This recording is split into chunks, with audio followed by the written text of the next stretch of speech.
दोस्तों, आपका स्वागत है सक्सेस मिरर एबी शेवतकर इस चैनल पर। आज हम आधुनिक भारत का जो इतिहास है उसे पढ़ने की आज से शुरुआत कर रहे हैं। आधुनिक भारत का इतिहास यह हमें 1947 तक पढ़ना है।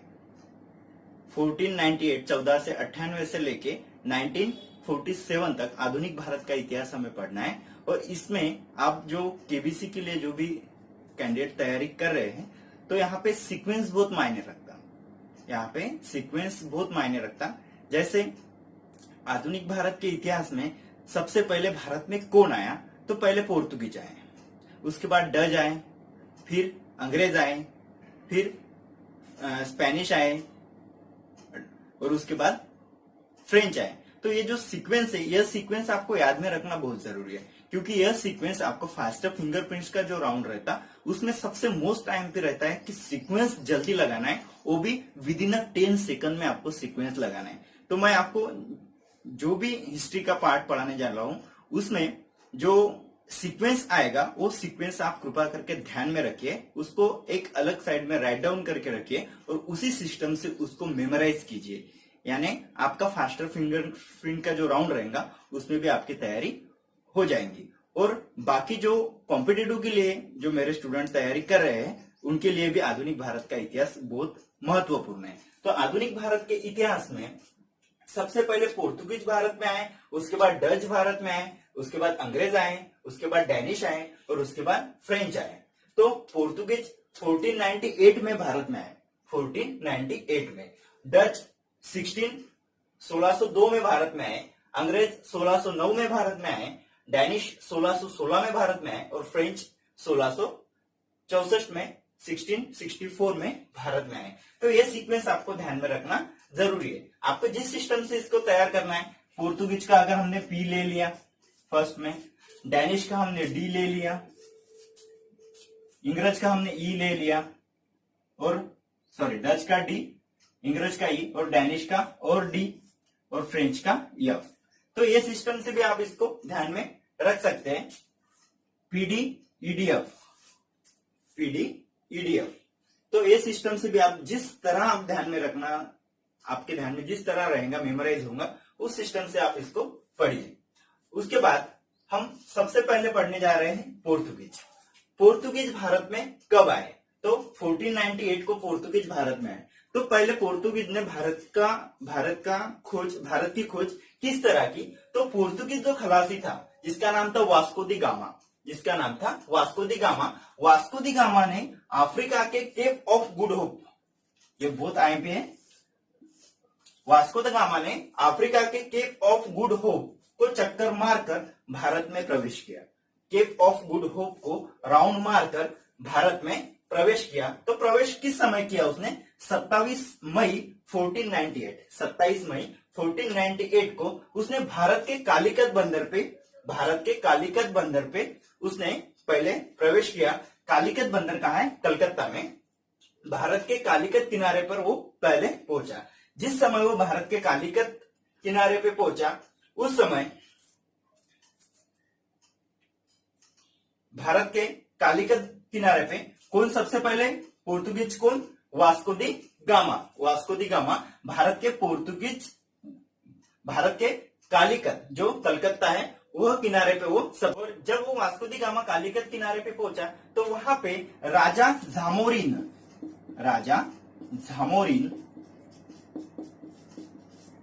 ने वास्को दी गामा का कालीकत किनारे पे स्वागत किया। अब यहाँ पे एक दो ही क्वेश्चन ऐसे आईएमपी रहते हैं जो आपको पूछे जा सकते हैं।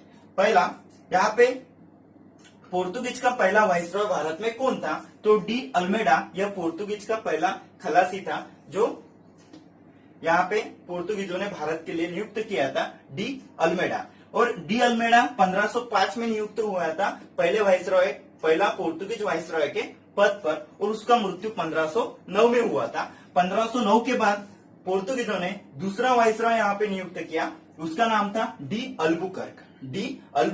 और ये आईएमपी है।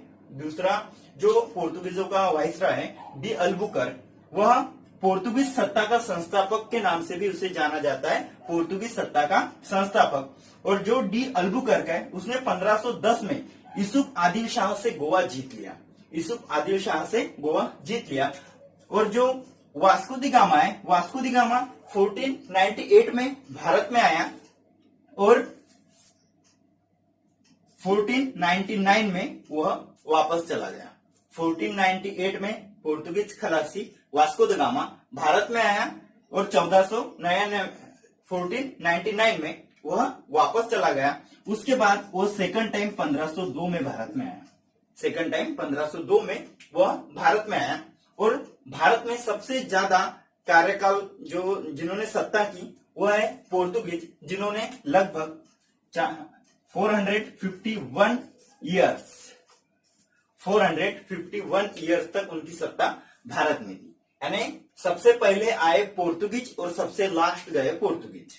सबसे पहले आए पोर्तुगीज और सबसे लास्ट गए पोर्तुगीज। पहले आने वाले भी पोर्तुगीज है और सबसे लास्ट जाने वाले भी पोर्तुगीज है, क्योंकि पोर्तुगीजों ने उन्होंने जो गोवा जीत लिया था, यूसुफ आदिल शाह से जो गोवा जीत लिया था उन्होंने, तो गोवा जीतने के बाद 1961 को उन्होंने अपना अधिकार गोवा पे से छोड़ा। 1961 को उन्होंने अपना अधिकार गोवा राज्य पे से छोड़ा। लगभग पोर्तुगीजों ने 451 ईयर तक भारत में अपनी सत्ता स्थापन की थी। 451 ईयर तक। तो ये था पोर्तुगीजों के बारे में थोड़ा सा इतिहास। यहाँ पे मोस्ट आईएमपी है कि पोर्तुगीजों का कौन सा खलासी भारत में पहले आया था, तो वास्को दी गामा आया था। कैसे आया था? अफ्रीका के केप ऑफ गुड होप को राउंड मार के वो भारत पहुंचा था। भारत आने के बाद उसका स्वागत किसने किया? राजा झामोरिन ने उसका स्वागत किया। पोर्तुगीज का पहला वायसराय कौन था? डी अल्मेडा पोर्तुगीज का पहला वायसराय था। दूसरा वायसराय कौन था? डी अल्बुकर्क पोर्तुगीज का वायसराय था दूसरा, जिसे पोर्तुगीज संस्था का संस्थापक कहा जाता है। पोर्तुगीजों ने अपनी सत्ता कितने साल तक भारत में स्थापन की? तो 451 साल तक वो भारत में रहे। उन्होंने गोवा जीता था यूसुफ आदिल शाह से और गोवा उन्होंने छोड़ा 1961 को। गोवा से उन्होंने अपनी सत्ता छोड़ दी। तो उसके बाद हम पढ़ेंगे डच। जो पोर्तुगीज भारत में आए तो पोर्तुगीजों ने भारत में तंबाकू, प्रिंटिंग प्रेस यानी जो छापखाना रहता है वो, उसके बाद आम, अनानास इत्यादि इतने जो फ्रूट थे, यह सब चीजें तंबाकू, प्रिंटिंग प्रेस, आम, अनानास, यह सब चीजें पोर्तुगीजों ने भारत में लाई। सबसे ज्यादा सत्ता उनकी भारत में थी। लेकिन भारत में आक्रोश तब निर्माण हुआ जब जिस टाइम भारत में अंग्रेजों ने पैर रखा। और उससे पहले पोर्तुगीजों के बाद जो डच लोग थे वो भारत में आए, जिनको नेदरलैंड के रहवासी के नाम से भी जाना जाता है। डच 1602 में भारत में आए। उन्होंने यूनाइटेड ईस्ट इंडिया कंपनी की स्थापना की थी। उन्होंने भारत में पहली फैक्ट्री मुसलीपट्टनम जो आंध्र प्रदेश में है, वहां पे उन्होंने अपनी पहली फैक्ट्री स्थापन की थी। पोर्तुगीजों से उन्होंने कोचिन छीन लिया था और उसका नाम उन्होंने बाद में विलियम फोर्ट रखा। पोर्तुगीजों से उन्होंने कोचिन छीन लिया और उसका नाम बाद में उन्होंने विलियम फोर्ट रखा। और जब पोर्तुगीजों का भारत में एंड कब हुआ, तो 1759 में जो बेदरा युद्ध हुआ था, इसमें डच वर्सेस इंग्रज में जो 1759 में बेदरा युद्ध हुआ था, उसमें डच का पराभव हो गया और यहां से भारत में डच लोगों की जो सत्ता थी वहां से उनकी सत्ता का यहाँ पे एंड हो गया। और यहाँ पे थर्ड में जो इंग्रज सत्ता आई 1609 में, इंग्रज सत्ता 1947 तक भारत में रही और इनके ही सत्ता में पूरा आधुनिक भारत का इतिहास भारत में शुरू हुआ। इन्होंने ही बंगाल गवर्नर जनरल, वाइसरॉय, यह पद इन्होंने निर्माण किए। पहले बंगाल गवर्नर था, उसके बाद बंगाल गवर्नर जनरल पद आया। उसके बाद 1 नवंबर 1858 में उन्होंने वाइसरॉय पद निर्माण किया और इनके ही कार्यकाल में भारत में रेलवे सेवा, पोस्ट सेवा, तार सेवा, इतनी सेवाएं अंग्रेजों के कार्यकाल में ही भारत में शुरू हुई। लेकिन हम यह सब इतिहास पढ़ने से पहले जिन्होंने भारत में अपनी सत्ता स्थापन करना शुरू किया उनके बारे में पढ़ेंगे। पहले हमने पोर्तुगीज पढ़ा, उसके बाद डच। अंग्रेज हमको पढ़ना है क्योंकि अंग्रेज की सत्ता पूरी 1947 तक रही, इसलिए इनका व्याप बहुत बड़ा है। उसके बाद हम पढ़ेंगे डैनिश और फ्रेंच। डेनिश और फ्रेंच। क्योंकि आधुनिक भारत का इतिहास ऐसा है कि यह एक वीडियो में या 2 वीडियो में या 5 वीडियो में समाप्त होने वाला पार्ट नहीं है। इसे हमें बहुत डीप में पढ़ना है और यह बहुत आईएमपी क्वेश्चन आपको देने वाला है। उसके बाद अंग्रेजों ने भारत में सत्ता स्थापन करना शुरू किया और उसके बाद जब अंग्रेज भारत में आए तो उस समय भारत में मुगल सम्राट अकबर का राज्य था, जिस समय इंग्लैंड में ब्रिटिश ईस्ट इंडिया कंपनी की स्थापना हुई थी 31 दिसंबर 1600 में। उस समय भारत में अकबर का शासन था और उसके बाद जब भारत में अंग्रेजों के एक एक अधिकारी आने लगे, काय के लिए? क्योंकि व्यापारी परवाना, व्यापारी सवलत, व्यापारी छूट उनको मिलना चाहिए भारत में, इसलिए वो भारत में जहांगीर के पास आने लगे और जहांगीर ने पहले तो उन्हें परमिशन नहीं दी, लेकिन सेकंड टाइम जो थॉमस रो आए थे उनको वहां पे परमिशन दी गई। तो इस कारण जहांगीर के कहने पर उन्होंने सूरत में अपनी पहली फैक्ट्री वहां पे ओपन की। तो जब अंग्रेज भारत में आए 31 दिसंबर 1600 में अंग्रेजों ने ब्रिटिश ईस्ट इंडिया कंपनी की स्थापना की थी। ब्रिटेन में ब्रिटिश ईस्ट इंडिया कंपनी की स्थापना की थी। उस समय भारत में मुगल सम्राट अकबर का राज्य था और जिस समय ब्रिटिश ईस्ट इंडिया कंपनी की स्थापना हुई उस समय ब्रिटेन में रानी एलिजाबेथ का शासन था। रानी एलिजाबेथ प्रथम का शासन था। उसके कार्यकाल में ब्रिटिश ईस्ट इंडिया कंपनी की स्थापना वहां पे हुई थी। भारत में पैर रखने वाला पहला अंग्रेज है थॉमस स्टीवनसन। यह आईएमपी क्वेश्चन है कि भारत में पैर रखने वाला पहला अंग्रेज कौन था? तो थॉमस स्टीवनसन था। 1608 में विलियम हॉकिंस ने जहांगीर दरबार में विलियम हॉकिंस जिस समय भारत आए और 1608 में विलियम हॉकिंस जिस समय जहांगीर दरबार में गए, उन्होंने वहां पे व्यापारी छूट और परवाने के लिए जहांगीर के पास डिमांड की, लेकिन विलियम हॉकिंस को जहांगीर ने वहां पे मना कर दिया। उसके बाद 1615 में थॉमस रो जब जहांगीर के पास गए तो जहांगीर ने 1615 में व्यापारी छूट और परवाने के लिए उसे वो व्यापारी छूट और परवाना मिलाने के लिए वहां पे सफल रहा। कौन? Thomas Roe. यानी 1615 में थॉमस रो को जहांगीर ने व्यापारी छूट और व्यापारी परवाने के लिए वहां पे सम्मति दे दी। और 1608 में पहले हेक्टर, यह प्रथम ब्रिटिश जहाज भारत में आया। 1608 में हेक्टर नामक प्रथम ब्रिटिश जहाज भारत में आया और उसके बाद सूरत में पहली फैक्ट्री, सूरत में ब्रिटिश लोगों की पहली फैक्ट्री सूरत में स्थापन हुई, सूरत में स्टेबल हुई और उस समय जहांगीर ने उन्हें वहां पे फैक्ट्री स्टेबल करने का परवाना वहां पे उन्होंने अंग्रेजों को जहांगीर ने परवाना दिया। तो इस समय यहाँ पे अंग्रेज सत्ता जो 31 दिसंबर यानी 1609 में अंग्रेज सत्ता जो भारत में स्टेबल हुई, उसके बाद 1947 तक कंटिन्यू भारत में अंग्रेज सत्ता का जो ताकत थी वो अंग्रेज सत्ता की कंटिन्यूटी और अंग्रेज सत्ता में ही भारत में जितने भी साल गुलामगिरी में रहा तो वो अंग्रेज सत्ता में ही रहा। उसके बाद फ्रेंच जब भारत में आए तो 1664 में द एंड ओरिएंटल कंपनी की स्थापना फ्रेंच लोगों ने की थी और फ्रेंच लोगों ने पहली अपनी जो फैक्ट्री थी वो सूरत में शुरू की थी और पहले उन्होंने जो वसाहत बनाई थी वो पौंडीचेरी में बनाई थी और पौंडीचेरी उन्होंने ही खुद बसाया था फ्रेंच लोगों ने और बाद में पौंडीचेरी को ही उन्होंने अपनी कैपिटल बनाई।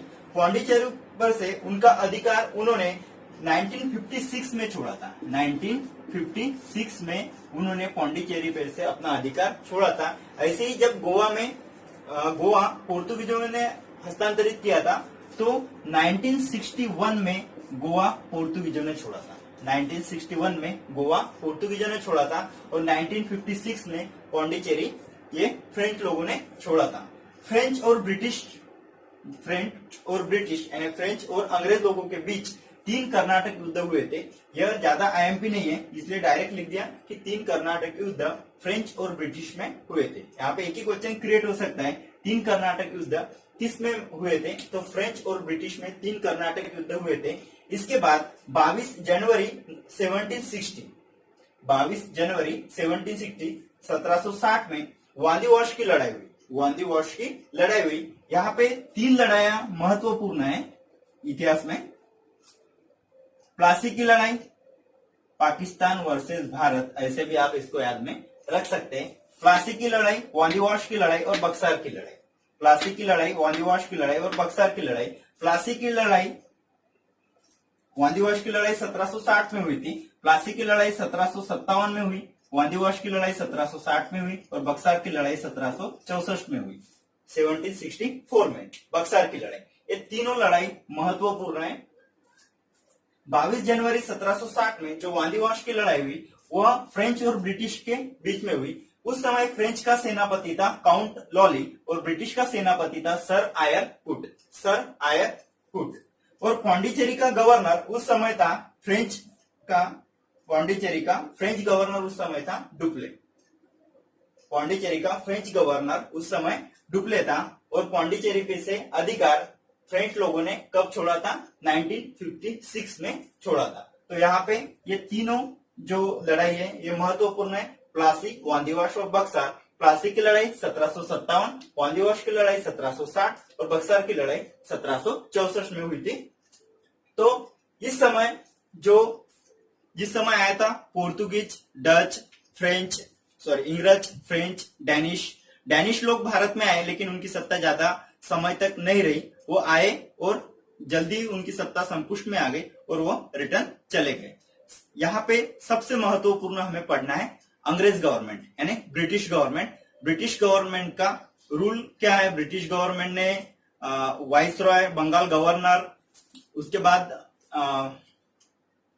गवर्नर जनरल, यह पद कैसे निर्माण किए, कौन कौन बंगाल के गवर्नर थे, कौन कौन वाइसरॉय बने, किनके कार्यकाल में भारत में सुविधा शुरू हुई, किनके कार्यकाल में भारत में रेलवे की स्थापना हुई, किनके कार्यकाल में सती प्रथा बंद हुई, तार सेवा किनके कार्यकाल में शुरू हुई, वाइसरॉय पद कब निर्माण हुआ, पहला वाइसरॉय कौन था, लास्ट वाइसरॉय कौन था, बंगाल का गवर्नर जनरल पहला कौन था और लास्ट बंगाल का गवर्नर जनरल कौन था।